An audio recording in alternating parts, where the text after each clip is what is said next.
Assalamu alaikum, this is Mohammad Iqbal Baba. I am myself an entrepreneur, educationist and a financial trainer. आपने thumbnail से जो आज topic को तो आपको समझ आ ही गया होगा कि टॉपिक क्या है. टॉपिक स्टार्ट करने से पहले मैं थोड़ा डाटा पे बात करते हैं. थोड़ा डाटा पे आज बात करना चाह रहा हूँ मैं.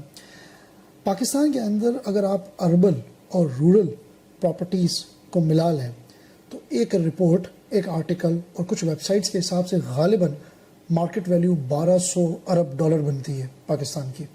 थोड़ा समझिएगा और हो सके तो उसको लिख भी लीजिएगा. हो सकते तो आप थोड़ा सा इस वीडियो को आगे पीछे भी करके देखिएगा, आपको बात समझ में आएगी मैं क्या कहना चाह रहा हूँ. अर्बन और रूरल प्रॉपर्टीज़ को अगर मैं मर्ज कर दूँ तो मार्केट वैल्यू कम से कम 1200 अरब डॉलर बनती है. पाकिस्तान की जीडीपी लास्ट ईयर के मुकाबले में गालिबन 300 अरब डॉलर की थी. मैं राउंड ऑफ भी कर रहा हूँ और मैं कुछ अजम्पशन भी ले रहा हूँ, क्योंकि अगर मैं अजम्पशन नहीं लूँगा तो हम किसी कंक्लूजन पे नहीं पहुँच सकेंगे. तो कंक्लूजन पे पहुँचने के लिए हमें अजम्पशन लेना बड़ा ज़रूरी है. तो 300 बिलियन डॉलर की पाकिस्तान की जीडीपी थी. इसका मतलब ये हो गया कि पाकिस्तानी प्रॉपर्टी की मार्केट वैल्यू कम से कम 4 गुना ज़्यादा महंगी है as compared to your current GDP. जबकि डेवलप कंट्रीज़ जो हैं वो कम से कम 1.5 to 2 के करीब आती हैं. यानी कि अगर उनकी जीडीपी जो है वो 300 बिलियन डॉलर है किसी भी डेवलप कंट्री की अगर आप उठा लें तो उनकी जो मार्केट वैल्यू होगी ना वो कम से कम 700-750 को क्रॉस नहीं करेगी. लेकिन पाकिस्तान जो है वो कम से कम 4 गुना ज़्यादा महंगी उसकी जो है वो प्रॉपर्टी की वैल्यू है. एक बात. दूसरा डाटा उठाते हैं. पाकिस्तान के अंदर अगर आप एक अर्बन यानी कि बिल्टअप टाउन के अंदर अगर आप प्रॉपर्टी ढूंढें तो ऑन एवरेज अगर आपको 2 कमरों का भी फ्लैट चाहिए, मैं मिनिमम को लेकर चल रहा हूँ, तो कम से कम आपको 1 करोड़ से कम की कहानी नहीं मिलेगी जिसके अंदर 7 zeros आते हैं. 1 करोड़, 1.25 करोड़ तक की कहानी है. On average Pakistani house hold की एवरेज इनकम जो है वो कम से कम 50,000 है. हम इसको और थोड़ा सा ब्रॉडन कर लेते हैं कि एक बंदे की इनकम 50,000 नहीं है बल्कि एक बंदा 50,000 बचा लेता है. सारा एक्सपेंस वगैरह करके 50,000 बचा लेता है. थोड़ा और एक्सट्रीम में बात कर लेता हूँ. अगर एक बंदा 50,000 बचा लेता है तो साल के उसके 6 लाख रुपए हो गए. 6 लाख का मतलब ये हो गया कि वो 1.25 करोड़ की प्रॉपर्टी कम से कम 10 साल में क्या 15 साल में भी नहीं ले सकता. यानी कि कम से कम 17 गुना ज़्यादा महंगी है property as compared to the average household income. ये दूसरा डाटा हुआ जिसको मैंने आपको बताया. इसका इम्पैक्ट क्या है? इसका इम्पैक्ट क्या होता है? इसका इम्पैक्ट ये होता है कि वो बंदा जो कि 20-22 साल की उम्र के अंदर अभी ग्रेजुएशन करके निकला है और उसके ऊपर अभी जिम्मेदारी आई है और उसके जो पेरेंट्स हैं वो जो है वो किसी ऐसे इलाके में रहते हैं रेंट पे जिससे वो एक्सपेक्ट करते हैं कि हमारा बच्चा जो है वो पढ़ लिख के हमें एक अच्छी जगह पे शिफ्ट करे. अब बच्चे की आमदनी जो है वो लाख, 1.5 लाख, 2 लाख देखा जाए तो इट्स अ गुड इनकम. अगर 5 डिजिट के अंदर अगर आपके पाकिस्तान के अंदर अगर सैलरी आ जाती है और आपके एक्सपेंसेस अगर मिनिमल हैं, नॉमिनल हैं, तो इट्स अ गुड इनकम.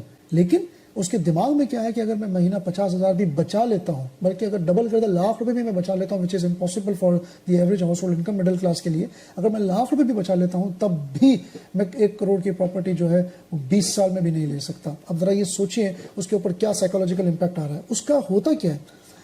हमारा मज़हब क्या कहता है कि आप जो है वो जितनी जल्दी हो सके अगर आप अपने पाँव पे खड़े हो गए, अगर आप जो है वो साहिब हैसियत हो गए, अगर आप एक अच्छा कमा रहे हो तो आप शादी करने के लिए डिले मत करो. लेकिन हमारे मुल्क में क्या होता है कि एक बंदा इतना एम्बिशियस हो जाता है क्योंकि उसको अपने घर का भी देखना है, उसको अपनी जो है वो आने वाली जनरेशन का भी देखना है और सबसे बड़ी बात उसको प्रॉपर्टी चाहिए, उसको आगे मूव करना है. अब वो आगे मूव करने के लिए क्या करता है कि वो शादी डिले करता है. आपको पता है कि जापान एक कम्युनिस्ट मुल्क है और जापान के अंदर जापान को कहा जाता है कि एक सेंचुरियन कंट्री है क्योंकि 100 साल से ज़्यादा होने वाले ज़्यादातर बंदे आपको जापान के अंदर पाए जाएंगे. और वहाँ के लोग जो है उनके बारे में कहा जाता है कि वो रात को पर्ची लिख कर सोते हैं कि अगर सुबह 6 बजे हमारा कमरा ना खुले तो समझ जाना कि हम मर गए, क्योंकि वहाँ पे सिंगल फैमिली का कॉन्सेप्ट है. वहाँ के लोग शादी नहीं करते हैं, वहाँ के लोग जो है वो आगे नहीं बढ़ते. अब क्यों शादी नहीं करते? इसलिए क्योंकि they are too ambitious. Japan के बारे में कहा जाता है कि वहाँ के लोग चलते फिरते मर जाते हैं, इसलिए क्योंकि इतनी स्लीप ही नहीं होती उनकी, और इतने एम्बिशियस है, उतना काम करते हैं क्योंकि उनको आगे बढ़ना है और वो चाहते हैं कि मेरे पास सब कुछ आ जाए उसके बाद मैं अपनी फैमिली बनाऊँ. पाकिस्तान के अंदर भी यही कॉन्सेप्ट आने लगा है. क्यों? क्योंकि एक तो जॉइंट फैमिली का कॉन्सेप्ट टूट रहा है, दूसरा ये कि लोगों को लगता है हमारी प्रॉपर्टी, और प्रॉपर्टी जो है वो इतनी एक्सपेंसिव हो गई है कि हमारे पास, मुझे कभी कभी लगता है कि अफोर्डेबिलिटी क्राइसिस आ जाएंगे और हम जो है ना वो प्रॉपर्टी अफोर्ड नहीं कर पाएंगे और वो शूट कर जाएगी. अब ये जो इम्पैक्ट है अगर आप प्रॉपर्टी लैंडलॉर्ड से पूछें कि यार आप इतनी प्रॉपर्टी, या अगर आप प्रॉपर्टी के एसोसिएशन से पूछें या थोड़ा रिसर्च कर लें कि इतनी प्रॉपर्टी जो है वो एक्सपेंसिव क्यों हो गई है, ये क्यों इतनी एक्सपेंसिव हो गई और एक आम आदमी की रीच से क्यों बाहर निकल गई है? और पाकिस्तान के अंदर भी ये वाला कॉन्सेप्ट कि wealth comes from the land, ये क्यों है अभी तक? और wealth come from the idea, जो कि डेवलप कंट्री के अंदर आ चुका है, ऐसा क्यों नहीं है? आपको पता है डेवलप कंट्री के अंदर आइडिया की जीत है, लोग आइडिया से कमाते हैं, B it Amazon, B it Facebook, B it Twitter, आप कोई भी कंपनी उठा लें, वो आइडिया से कमाते हैं। उनकी लैंड जो होती है वो तो रेंट पे होती है, उनको लैंड अपनी होती नहीं है। लेकिन पाकिस्तान के अंदर जब तक आपके पास लैंड अपनी नहीं होगी, बंदे को सुकून नहीं आएगा, ठोस चीज़ नहीं होगी, ठोस चीज़ के अंदर इन्वेस्टमेंट नहीं होगी, उसको रात को सुकून नहीं आएगा। स्टॉक मार्केट तो एक समझ लें कि कचरा है ना, एक सर्टिफिकेट है उनके दिमाग से, तो जब तक वो नहीं होगी उनको सुकून नहीं आएगा। अब सवाल ये है कि पाकिस्तान की जो प्रॉपर्टी है वो क्यों ज़्यादा बढ़ गई है? क्यों? क्योंकि हर टॉम डिक एंड हैरी जिसके पास थोड़ा सा भी पैसा होता है वो 10, 12, 15 लाख रुपए का कहीं दूर से इलाके में एक प्लॉट ले लेता है, ठीक है। ज़्यादा पैसा होता है तो वो अपनी जो है वो ज़्यादा बड़ा प्लॉट ले लेता है, ज़्यादा प्लॉट्स ले लेता है। उसके बाद जो है वो अपनी जो है वो दुकान ले लेता है, शॉप ले लेता है, यानी कि कमर्शियल लेवल पे आ जाता है। उसके ज़्यादा होता है तो फिर वो एग्रीकल्चरल लैंड्स पे चला जाता है, ओपन प्लॉट्स ले लेता है। अब वो एग्रीकल्चरल लैंड्स पे चला गया, यानी कि हमारे यहाँ पे जो कॉन्सेप्ट है ना, वो प्रॉपर्टी के अलावा कोई दूसरी इन्वेस्टमेंट को हमारा माइंड समझने के लिए तैयार ही नहीं है। अगर हम गोल्ड को भी लेते हैं ना, तो गोल्ड को भी हम इसलिए लेते हैं क्योंकि यार बच्चे की शादी के अंदर पास ऑन करना है, बस।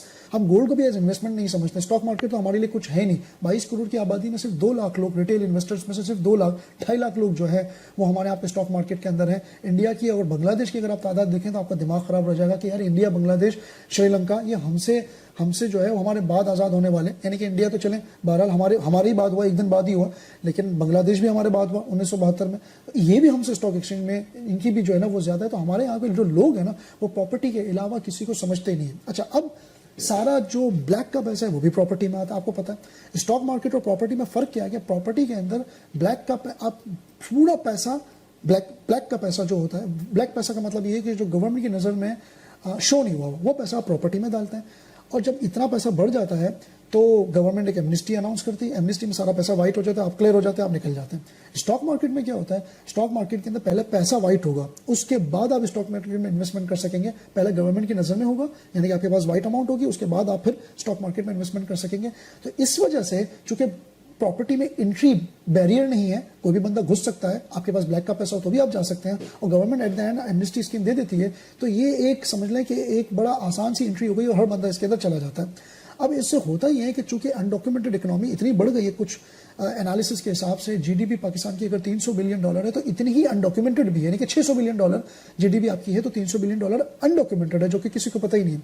अब ये जब इन्वेस्टमेंट करते हैं तो जाहिर सी बात है प्रॉपर्टी मार्केट शूट होती है, जाहिर सी बात है। ये तो वही वाली बात हो गई कि अगर आप रोज़ चाइनीज़ खाना शुरू करेंगे तो एक चावल जो है ना वो भी एक आम आदमी की रीच से बाहर निकल जाएगा। अगर आप रोज़ मुर्गी खाएंगे होटल में जाके और रेस्टोरेंट्स में जाके तो वो मुर्गी भी महंगी हो जाएगी। तो same goes with the property कि अगर आप प्रॉपर्टी खरीदते रहेंगे बार बार तो होता ही है कि आम आदमी की रीच से ये चीज़ बाहर चली जाती है। अब आप जब लैंडलॉर्ड से पूछेंगे कि सर आप प्रॉपर्टी में इन्वेस्टमेंट क्यों करते हैं, तो वो आपको एक जवाब देगा। वो जवाब क्या होगा? क्योंकि ये रिटर्न अच्छा देता है। अब इस पर भी डाटा पे बात कर लेते हैं। रिटर्न अच्छा देता है, एक ऑन एवरेज मैं बात करना चाह रहा हूँ, क्योंकि हम अजम्पशन नहीं लेंगे तो बात नहीं पहुँच सकेंगे। वीडियो भी थोड़ा सा बड़ा हो रहा है लेकिन आपके लिए सीख है। सीख क्या है?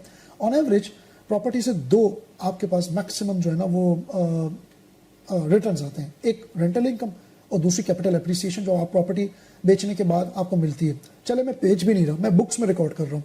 अब ऑन एवरेज जो है वो कम से कम रेंट जो है वो 0.5 पर मंथ आप ले लें। 0.5 जो है ना वो रेंटल बनता है पर मंथ पाकिस्तान में अर्बन के हिसाब से। इसका मतलब हो गया साल के 6% आपको रिटर्न मिल गया, ठीक है, आज की तारीख में। और इतना ही आप कैपिटल एप्रिसिएशन लगा लें तो कम से कम आप 12% पे पहुंच गए। आप 12% पे ना पहुंचे, आप और थोड़ा एक्सट्रीम चले जाएं। कुछ प्रॉपर्टी हो सकता है आपको अच्छी मिल गई, कोई टेनेंट अच्छा मिल गया, उसकी ज़रूरत हुई तो आप 15% लगा लें नेट ऑफ करके। हालांकि 12% से ज़्यादा की कहानी नहीं होती, लेकिन आप 15% लगा लें कि ऑन एवरेज 15% आपको प्रॉपर्टी से मिल रहा है, जिसमें से 6 से 7% आपका रेंटल हो गया और आप कम से कम एप्रिसिएशन भी रिकॉर्ड कर रहे हैं बुक्स के अंदर, तो आपका कम से कम 14-15% पे आप पहुंच जाए। अब एब्सोल्यूट अमाउंट के अंदर रिटर्न मिलता है, बहरहाल हर महीने मिलता है, तो लोगों को यानी कि लैंडलॉर्ड्स को लगता है कि यार ये एक अच्छा रिटर्न है और एक अच्छी इन्वेस्टमेंट की जगह एक हमारी ठोस चीज़ भी है। हम कल कोई अगर शॉप है तो हम खुद भी काम कर सकते हैं, घर है तो हम खुद भी रह सकते हैं, और एक ठोस चीज़ है, दिखती है तो हमें सुकून भी मिलता है, और 15% हमें रिटर्न मिलता है। ये 2 चीज़ें खाली वो कैलकुलेट करते हैं और आगे बढ़ जाते हैं। अब सवाल ज़रा समझिएगा। अच्छा, ये जो भी मैं आपसे कह रहा हूँ ना, आपको कमेंट बॉक्स में लिखकर मुझे बताना है कि आप मुझसे एग्री करते हैं, और अगर मुझसे डिसएग्री भी करते हैं ना तो भी आपने कमेंट बॉक्स में ज़रूर लिखकर मुझे बताना है, ताकि मुझे पता चले कि हमारे यूथ की सोच क्या है। क्योंकि मैं आपको जो बात बता रहा हूँ ना, मैं कम से कम 4-5 लोगों की जहन को रख कर ये बात बता रहा हूँ कि उन्होंने मुझसे क्या कहा और मैं उसके नतीजे में क्या कह रहा हूँ। तो मैं बता रहा था कि 15% पे हम खड़े हैं। اب آپ یہ سوچیں کہ جو لینڈ لارڈز ہیں یا جو بھی جن کی پراپرٹی ہے وہ ایک کاسٹ تو انکلوڈ ہی نہیں کر رہے وچ از انفلیشن.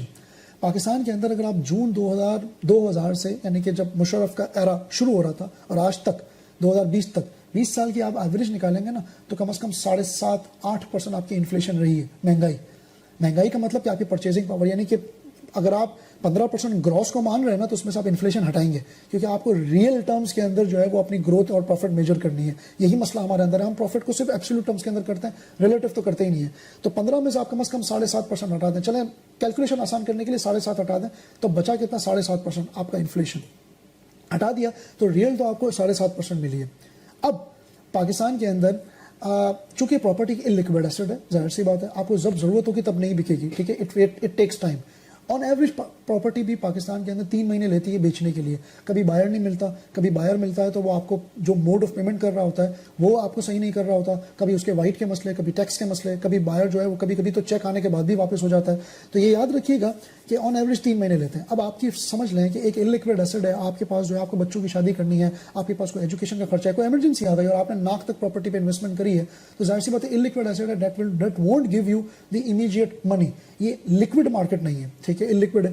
آپ کیا کریں گے, فار ایگزامپل آپ کے پاس کوئی ایسی اچانک سے کوئی ضرورت آ گئی تو آپ کیا کرو گے, ظاہر سی بات ہے آپ کسی اور سے مانگو گے. جب مانگو گے تو ظاہر سی بات ہے اس کو ریٹرن کرو گے یا اس کو انٹرسٹ دو گے.